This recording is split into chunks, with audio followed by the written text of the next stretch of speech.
to survive now when I look in your heart.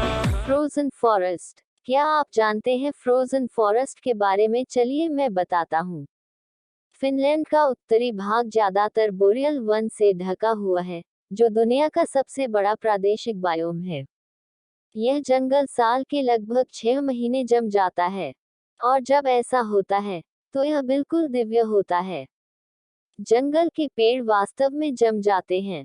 Woodland उस चीज से संतृप्त है जिसे केवल बड़े बर्फ की मूर्ति दिखने वाले पेड़ों के रूप में रोया जा सकता है।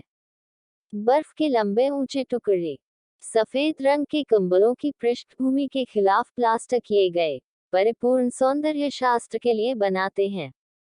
जैसे जैसे आप चलते हैं, जंगल जीवंत दिखता है और महसूस होता है। कम से कम कहने के लिए भूतिया सुंदर दृश्य लुभावनी है। सभी झाड़ियां, चट्टानें और पेड़ शुद्ध सफेद रंग में आच्छादित हो जाते हैं। तापमान -15 से -40 डिग्री सेल्सियस के बीच गिर जाता है। बर्फ के आंकड़े दर्शकों के लिए हर तरह की चीज बन गए हैं। कभी कभी वे पूरे जंगल में बिखरे हुए हिममानवों के ढेर की तरह दिखते हैं। दूसरी बार वे लोगों या बर्फ की मूर्तियों की तरह दिखते हैं। भयानक फिर भी चकाचौंध करने वाला दृश्य फिनलैंड के जंगलों के लिए अद्वितीय है। जब पेड़ जम जाते हैं तो वे अलग अलग आकार और आकार में बदल जाते हैं। पहले दिन में जीवंत हो जाते हैं, जहां सूर्य के समय की छोटी अवधि बर्फ को चमकदार बनाती है। पेड़ के आकार के ढेर लंबे, चौड़े, ऊंचे, उल्टे, कुंदराले और गोलाकार आकार से भरे जंगल की अनुमति देते हैं। अगर आप लोग यह फैक्ट जानते थे तो कमेंट करके बताएं। 2. Black dragon fish. क्या आप जानते हैं ब्लैक ड्रैगन फिश के बारे में? चलिए मैं बताता हूँ। दोस्तों, आज हम जानने जा रहे हैं ऐसा प्राणी के बारे में जिसकी दुनिया में खतरनाक प्राणी में गिनती होती है।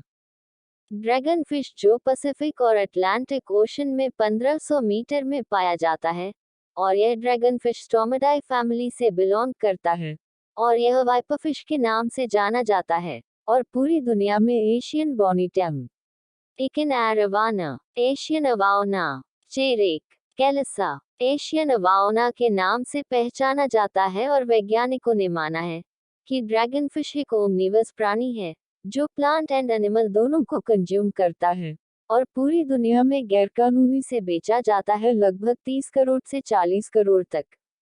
अगर आप लोग यह फैक्ट जानते थे तो कमेंट करके बताएं। 3. The power of mother voice.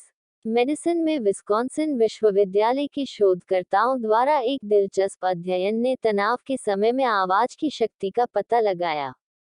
अध्ययन में 60 बच्चों को एक तनावपूर्ण स्थिति से अवगत कराया गया, सार्वजनिक बोलना। इसके बाद दर्शकों के सामने गणितीय समस्याओं को हल करना। जब आप तनाव में होते हैं तो आपका शरीर कोर्टिसोल नामक हार्मोन का उत्पादन करता है। जैसे जैसे ये बच्चे इस तनावपूर्ण स्थिति से गुजरे, उनके कोर्टिसोल का स्तर नाटकीय रूप से बढ़ गया। शोधकर्ताओं ने तब उसी तनावपूर्ण घटना के प्रभाव को देखा जब बच्चों ने अपनी माताओं के साथ ठीक बाद में बातचीत की। उन्होंने या तो अपनी माताओं से फोन पर बात की या आराम के लिए शारीरिक रूप से उनके साथ फिर से जुड़ गए। शारीरिक संपर्क के बाद या सिर्फ अपनी मां की आवाज सुनने के बाद बच्चों के तनाव हार्मोन का स्तर कम हो गया, और उन्होंने कम तनाव महसूस करने की भी सूचना दी। इसके अलावा उन लोगों के बीच कोई अंतर नहीं था जिन्होंने अपनी मां की आवाज सुनी थी और जिनके पास व्यक्तिगत संपर्क था। लेखकों ने पाया कि बच्चों के दोनों समूहों में हार्मोन ऑक्सीटोसिन जारी किया गया था जब बच्चों ने अपनी मां की आवाज सुनी या अपनी मां के संपर्क में थे। अगर आप लोग यह फैक्ट जानते थे तो कमेंट करके बताएं। 4. सुनेंग। पूरे दक्षिण कोरिया में गुरुवार को ठीक 8:40 स्थानीय समय, रात के 11:40 ग्रीनविच मध्य समय बुधवार पर आधे मिलियन से अधिक छात्र परीक्षा देते हैं, जिसके लिए वे अपना पूरा जीवन तैयार करते रहे हैं। कुख्यात सुनेंग कोरियाई में college scholastic ability test (CSAT) का संक्षिप्त नाम बैक टू बैक परीक्षाओं का 8 घंटे का मैराथन है, जो न केवल यह निर्धारित करता है कि छात्र विश्वविद्यालय जाएंगे, बल्कि उनकी नौकरी की संभावनाओं को प्रभावित कर सकते हैं। आय, जहां वे रहेंगे, और यहां तक भविष्य के रिश्ते भी। हर साल नवंबर में सुनामी पूरे देश को ठप कर देता है। राजधानी सियोल में सन्नाटा छा जाता है क्योंकि दुकानें बंद हैं, बैंक बंद हैं, यहाँ तक शेयर बाजार भी देर से खुलता है। अधिकांश निर्माण कार्य रुक जाते हैं, विमान रुक जाते हैं और सैन्य प्रशिक्षण बंद हो जाता है। कभी कभी दूर के सायरन से सन्नाटा टूट जाता है क्योंकि पुलिस की मोटरबाइक देरी से दौड़ रहे छात्रों को उनकी परीक्षा में पहुंचाने के लिए दौड़ती है। अगर आप लोग यह फैक्ट जानते थे तो कमेंट करके बताएं। 5. The world biggest signature in world. क्या आप जानते हैं सबसे लंबा सिग्नेचर कौन किया है और किसने लिखा है? जिमी ल्यूके टेक्सास राज्य का एक युवा सैनिक था, जिसने तेल ड्रिलिंग में अपना हाथ आजमाने के लिए 1980 में राजमार्ग पर गश्त छोड़ दी थी। ऑस्टिन चाक ऑल बूम ने उन्हें करोड़पति बना दिया, और इसलिए उन्होंने स्मिथविले, टेक्सास के बाहर कुछ जमीन खरीदी और मवेशियों को पालने के लिए बस गए। 90 के दशक के उत्तरार्ध में अपने खेत पर नई चराई भूमि को साफ करते हुए ल्यूक ने टेक्सास के आकार के अहंकार के प्रदर्शन का फैसला किया। जैसे ही उसने ब्रश को बुलडोज किया, उसने साफ सुथरे किलोमीटर लंबे अक्षरों में LUECKE शब्द को पीछे छोड़ दिया। यह मानव इतिहास का सबसे बड़ा हस्ताक्षर था। ल्यू के खेत सीधे प्रमुख उड़ान पथों के साथ स्थित है, जिसमें ह्यूस्टन से पश्चिम की ओर जाने वाली अधिकांश उड़ानें शामिल हैं, इसलिए विशाल नाम जल्दी ही वाणिज्यिक पायलटों के लिए एक मील का पत्थर बन गया। लॉस्ट पाइन्स फॉरेस्ट की इतनी सारी एकड़ जमीन को साफ करने के लिए ल्यूक की ऑनलाइन आलोचना की गई है, जो कि टेक्सास में अद्वितीय है। लेकिन कम से कम नासा में उनके कुछ प्रशंसक हैं। ल्यूक की लिखावट इतनी सटीक है कि 2003 में नासा के वैज्ञानिक 2.5 मील लंबे नाम का उपयोग अंतरिक्ष यात्री तस्वीरों के स्थानिक संकल्प के मूल्यांकन के लिए करने में सक्षम थे। अगर आप लोग यह फैक्ट जानते थे तो कमेंट करके बताएं। 6. The cat drone. आप ऐसा ड्रोन तो नहीं देखे होंगे। यह ऐसा ड्रोन है जो देखने से तो बिल्ली है लेकिन है ड्रोन। यह सब 2012 में शुरू हुआ जब उनकी बिल्ली ओरविल एक कार की चपेट में आ गई।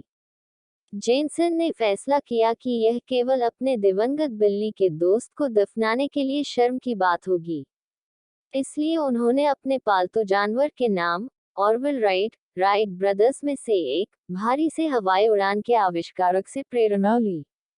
जेनसन ने ऑरविल को चकमा दिया, उसे संरक्षित किया और उसे एक कस्टम क्वाडकॉप्टर में बदल दिया। प्रतिक्रिया बहुत बड़ी थी। जेनसन ने तकनीकी इंजीनियर अर्जेन बेल्टमैन की मदद से अपनी half cat half machine creation को डिजाइन और मदद करने के लिए भर्ती किया था और इसे मेल ऑनलाइन से लेकर फोर्ब्स तक हर जगह कवर किया गया था। लॉस एंजल्स टाइम्स के अनुसार इस अपरंपरागत ड्रोन के फुटेज वायरल होने के बाद वैश्विक आक्रोश का कारण बना। ऑरविल कॉप्टर, जैसा कि जेनसन कहते हैं, बाद में एम्स्टर्डम में कुंस्ट्राई कला उत्सव में प्रदर्शित किया गया था। अगर आप लोग यह फैक्ट जानते थे तो कमेंट करके बताएं। 7. Dinosaur footprints. क्या आप डायनासोर का फुटप्रिंट देखे हैं? अगर आप लोग नहीं देखे होंगे तो यह वीडियो आपके लिए है। बोलिविया में एक दीवार हजारों डायनासोर के पैरों के निशान से ढकी हुई है, और यह एक प्रमुख पर्यटक आकर्षण बन रहा है। कई लोरको, बोलिविया में सूक्र शहर के दक्षिण में 3 मील की दूरी पर स्थित है, क्रेटेशियस काल से डायनासोर के पैरों के निशान के दुनिया के सबसे बड़े और सबसे विविध संग्रह का घर है। चूना पत्थर की चट्टान में लगभग 5000 डायनासोर के पैरों के निशान हैं, जिनमें से कई 68 मिलियन वर्ष पुराने हैं। 1985 में स्थानीय सीमेंट कंपनी फसेसा के आधार पर खोजा गया। खनन की स्थिति के बाद पर्यटकों के लिए चट्टान को बंद कर दिया गया और कटाव ने क्षेत्र को नुकसान पहुंचाना शुरू कर दिया। 8 वर्षों के बंद होने के बाद पिछले साल पर्यटन शुरू हुए ताकि आगंतुकों को इन पदचिह्नों पर चमत्कार करने का अवसर मिल सके। पार्क क्रेटेसिको से, जो एक संग्रहालय और डायनासोर मॉडल, जीवाश्म और जीवाश्म संबंधी जानकारी को होस्ट करता है। आप चमत्कारिक पुरापाषाण स्थल के चुनिंदा क्षेत्रों के लिए 1 घंटे का निर्देशित दौरा कर सकते हैं। दौरे की शुरुआत पार्क क्रेटेसिको में होती है, जहां आपको चट्टान के दक्षिण भाग में जाने से पहले सीमेंट कारखाने से सुरक्षा आवश्यकता के रूप में एक हेलमेट दिया जाता है, जो थेरोपोड्स मांसाहारी डायनासोर के पैरों के निशान को होस्ट करता है। फिर आपको अपने गाइड के साथ चट्टान के माध्यम से ले जाया जाता है, जो आपके द्वारा देखे जाने वाले सौरोपोड, लंबी गर्दन वाले शाकाहारी, के पैरों के निशान के पीछे के इतिहास की व्याख्या करता है। सोरोपोड्स के पूरे झुंड के ट्रैक हैं, जो 26 फीट से लेकर प्रभावशाली 65 फीट तक के हैं। आप पैरों के निशान के नीचे पर भी शिखर पर पहुंचेंगे, जो प्रिंट की सबसे पुरानी परत है, जो 70 मिलियन वर्ष पहले की है। साइट में कम से कम 8 अलग अलग प्रजातियों के पैरों के निशान हैं और क्रेटेशियस युग में इतिहास के एक सतत बदलते रिकॉर्ड के रूप में खड़ा है।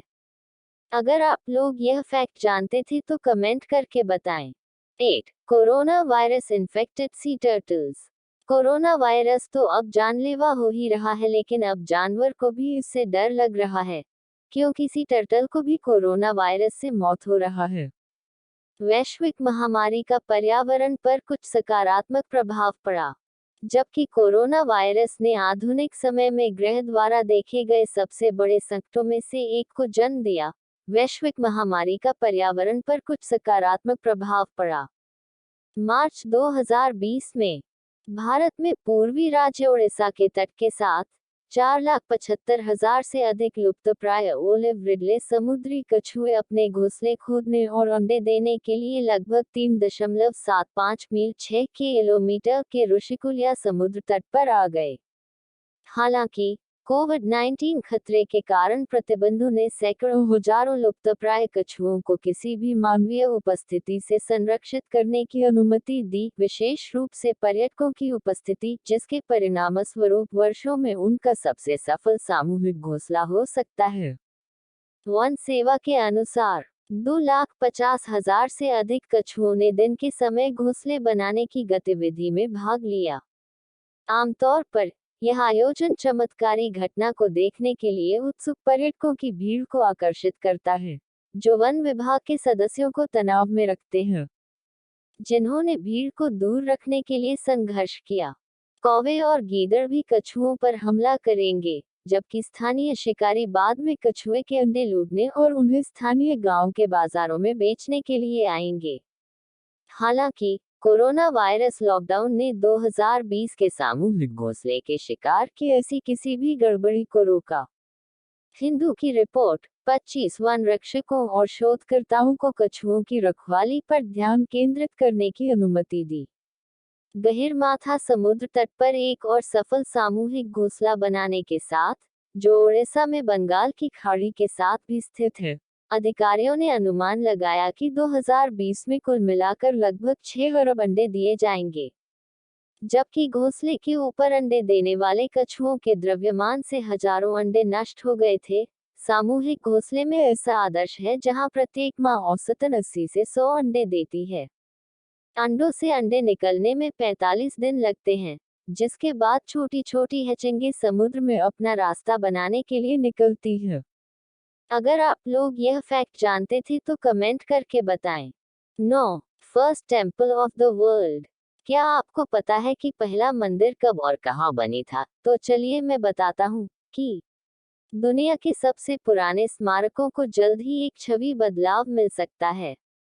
एक नई परियोजना गोबेकली टेपे को बढ़ावा देगी और संरक्षित करेगी, जो अब तक खोजी गई सबसे प्राचीन मंदिर संरचनाओं का घर है। 1995 में उत्खनन शुरू होने के बाद से दक्षिण पूर्वी तुर्की में साइट ने पुरातत्वविदों की सभ्यता की उत्पत्ति के बारे में सोचने के तरीके को बदल दिया है। इसकी गोलाकार संरचनाएं, उनके विस्तृत नक्काशीदार पत्थरों और विशिष्ट ती आकार के स्तंभों के साथ 12,000 वर्ष से अधिक पुरानी है, जो कृषि या यहाँ तक मिट्टी के बर्तनों के आविष्कार से भी पुरानी है। प्रारंभिक तिथियों ने इस विचार को पुष्ट किया है कि कृषि ने सभ्यता का नेतृत्व किया। विद्वानों ने लंबे समय से सोचा था कि जब शिकारी बस गए और फसल उगाने लगे, तो परिणामी खाद्य अधिशेष ने लोगों के लिए जटिल समाजों को संगठित करना संभव बना दिया। गोबिकली टेप उस पारंपरिक ज्ञान को प्रश्न में कहते हैं। क्लॉस श्मिट, एक जर्मन पुरातत्वविद जिन्होंने साइट पर उत्खनन का नेतृत्व किया, ने 2014 में उनकी मृत्यु से पहले तर्क दिया कि यह दूसरे तरीके से काम कर सकता था। बाड़ों के निर्माण के लिए आवश्यक विशाल श्रम बल ने लोगों को कृषि को अनुमानित भोजन प्रदान करने के तरीके के रूप में विकसित करने के लिए प्रेरित किया। और शायद पीते हैं श्रमिकों के लिए। साइट पर खुदाई से मिले नए सबूत श्मिट के इस तर्क का समर्थन करते हैं कि सभ्यता की शुरुआत ने खेती के आविष्कार को प्रेरित किया। प्रत्येक स्मारकीय बाड़े के बीच में 2 लंबित आकार के स्तंभ हैं, जिन्हें शैलीबद्ध भुजाओं, हाथों और लंगोटी से उकेरा गया है। सबसे बड़े का वजन 16 टन से अधिक है। पास की खदान से उन्हें तराशना और ले जाना एक जबरदस्त चुनौती रही होगी, जिसमें सैकड़ों लोगों और उन सभी को खिलाने के लिए पर्याप्त भोजन की आवश्यकता है। अगर आप जानते थे तो कमेंट करके बताएं। 10. The root bridge. आप सब ने किस किस तरह का ब्रिज देखा होगा, तो कमेंट करके बताएं कि आप किस तरह का ब्रिज देखे हैं। तो मैं बताऊंगा कि पूर्वोत्तर भारत की गहराई में, भारत बांग्लादेश सीमा की दृष्टि में, पृथ्वी के सबसे नम स्थानों में से एक में पुल नहीं बने हैं, वे उगाए गए हैं। दक्षिणी खासी और जयंतिया पहाड़ियां नम और गर्म हैं, जो तेज बहने वाली नदियों और पहाड़ी धाराओं से घिरी हुई है। इन पहाड़ियों की ढलानों पर भारतीय रबर के पेड़ की एक प्रजाति अविश्वसनीय रूप से मजबूत जड़ प्रणाली के साथ पनपती है और फलती फूलती है। फिकस इलास्टिका अपने ट्रंक के ऊपर से माध्यमिक जड़ों की एक श्रृंखला का उत्पादन करती है और आराम से नदी के किनारे या यहाँ तक नदियों के बीच में विशाल शिलाखंडों के ऊपर बैठ सकती है। मेघालय में 2 निकट से संबंधित जनजातियों, युद्ध खासी और युद्ध जयंतिया ने बहुत पहले इस पेड़ को देखा और इसकी शक्तिशाली जड़ों में क्षेत्र की कई नदियों को आसानी से पार करने का अवसर देखा।